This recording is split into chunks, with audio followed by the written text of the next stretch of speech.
Michèle Rivasi, bonjour. Vous êtes députée européenne dans le groupe des Verts, passionnée pour ne pas dire obsédée par les questions d'environnement et de santé publique. Et vous n'aimez pas grand-chose, vous n'aimez pas le nucléaire, vous n'aimez pas les vaccins, vous n'aimez pas les OGM, vous n'aimez pas les herbicides. Alors au bar de l'Europe, je vous ai servi quelques lentilles, une biscotte, des céréales, tous des aliments tout à fait courants dans lesquels Génération Future, une ONG que vous connaissez bien, a détecté des résidus de glyphosate, cet herbicide que vous souhaitez interdire, fabriqué par Monsanto. On en trouve vraiment partout, partout, partout. Ah oui, on en trouve partout. Vous voyez, on en trouve dans l'eau, puisque on l'utilise pour faire en sorte à ce qu'il n'y ait plus de plantes d'adventices, des herbes. Mais on en trouve aussi dans les céréales, parce que c'est fou.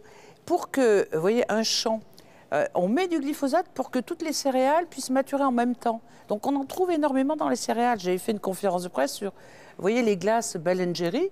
Ben & Jerry, eh ben, il y en avait plein. Et puis vous voyez, dans les biscottes, bon, c'est pareil. Donc nous, ce qu'on veut, effectivement... Alors, c'est pas que je suis contre tout, j'adore, moi, les humains, vous voyez, j'adore la vie. Et on est dans une société où on est en train de détruire la vie par rapport à ces pesticides, parce qu'on en trouve dans l'eau, on en trouve dans l'air, on en trouve, vous voyez, dans nos aliments. Il y a toujours un débat sur la nocivité du glyphosate. Mais il n'y a plus de débat, il n'y a plus de débat. Il y a des études qui montrent que ça a un effet cancérigène, et pas seulement, d'ailleurs. Et d'autres qui disent le contraire. Oui, et les gens qui disent le contraire, c'est des gens soit qui sont payés par Monsanto directement, soit qui se sont fait acheter, ou soit dans leurs études, vous voyez, n'est pas conforme à des protocoles standards. L'Agence de sécurité alimentaire européenne, elle est achetée? Parce qu'elle aussi, elle dit il n'y a pas de danger. Oui, et bien, quand on a regardé de près, elle a des rapports, dont notamment elle a utilisé un rapport allemand, dont les experts sont souvent des experts payés par les industriels, et dont ils ne veulent pas donner le nom. Vous voyez, c'est lié à l'opacité. Ils ont fait des copier-coller avec des rapports et notamment des informations directement issues d'une espèce de task force de glyphosate. Vous voyez, toutes les entreprises qui fabriquent le glyphosate.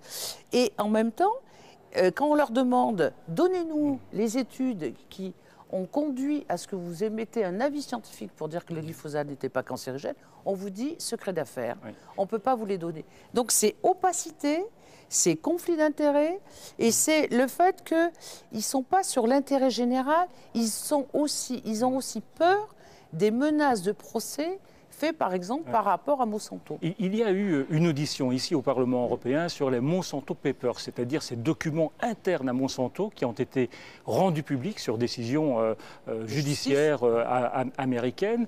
On voit dans ces Monsanto Papers que Monsanto a essayé de manipuler des scientifiques.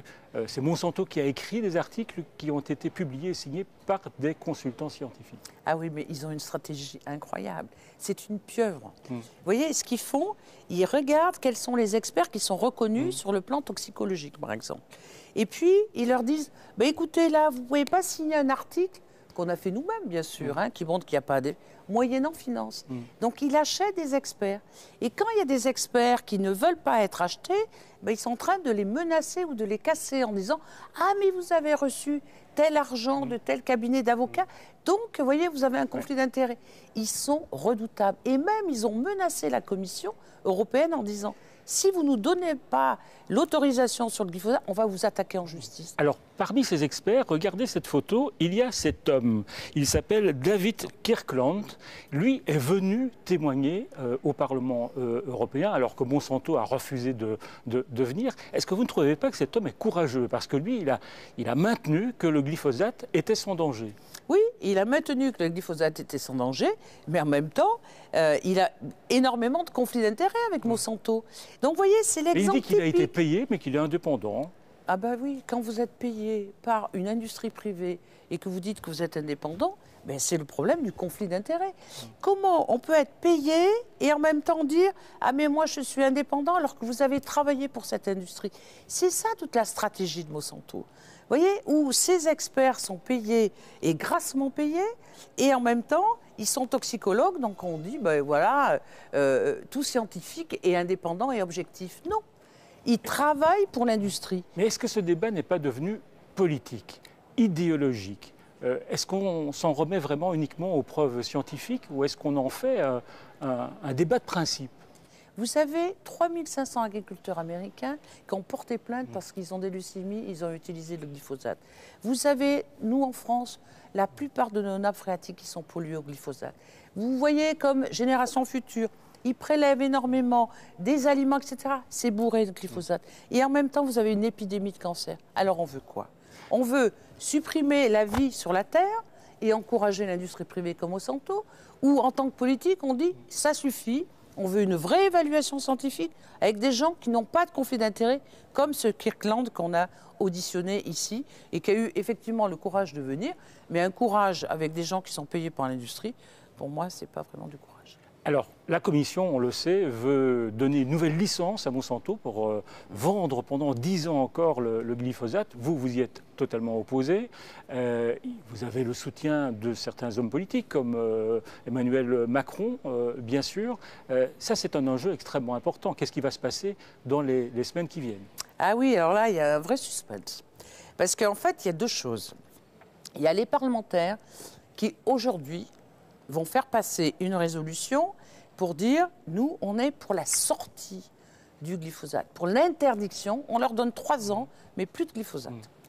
Et puis, il y a les États, avec la Commission, qui va dire, est-ce qu'on va autoriser le glyphosate pour 10 ans ou moins? Mais c'est différent, c'est le renouvellement. Moi, je suis contre le renouvellement. Et moi, je voudrais qu'on arrive à une interdiction et en même temps qu'on aille au-delà, qu'on fasse une vraie évaluation. C'est pour ça qu'on a demandé une commission d'enquête, pour mieux qu'on ait des agences dont on ait confiance et pas les agences actuelles. Michel Rivasi, prenez une petite boule surprise avec une question surprise. Que vous allez dire? Sans crainte. Alors on va il faut voir. passer un petit peu. Voilà. Alors, question surprise. Êtes-vous vacciné? Voilà. Est-ce que vous êtes contre les vaccins, en tout cas l'obligation de vacciner, hein, en France et en Europe? Alors d'abord, oui, je suis vaccinée. D'abord. Donc le débat, c'est pas si on est pour ou contre les vaccins. C'est moi le débat, c'est pourquoi une obligation vaccinale comme ça sur 11 vaccins vis-à-vis de nos nourrissons?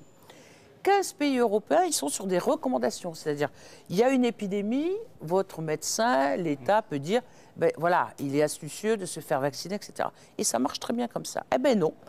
D'un point de vue international, d'un point de vue européen et d'un point de vue national, maintenant, on veut vous obliger. Vous avez un petit nourrisson, ben vous allez être obligé à les vacciner. Et c'est là-dessus que je ne suis pas d'accord sur l'obligation. Moi, je suis pour l'évaluation vaccin par vaccin. Est-ce qu'il est judicieux de se faire vacciner sur l'hépatite B quand on a 18 mois? Moi, je dis, bah, écoutez, suivant mon enfant, s'il va faire médecine ou s'il va avoir vous voyez, une profession ou à risque, effectivement, il faut qu'il se fasse vacciner sur l'hépatite B. Mais pas un nourrisson, vous voyez, de 18 mois. Enfin, il y a plein de choses à évaluer au cas par cas. On reviendra sur ce débat. Bien entendu, merci Michel Rivasi d'être venu au bar de l'Europe. Prenez une petite lentille. Non, non, ça me dirait. Merci.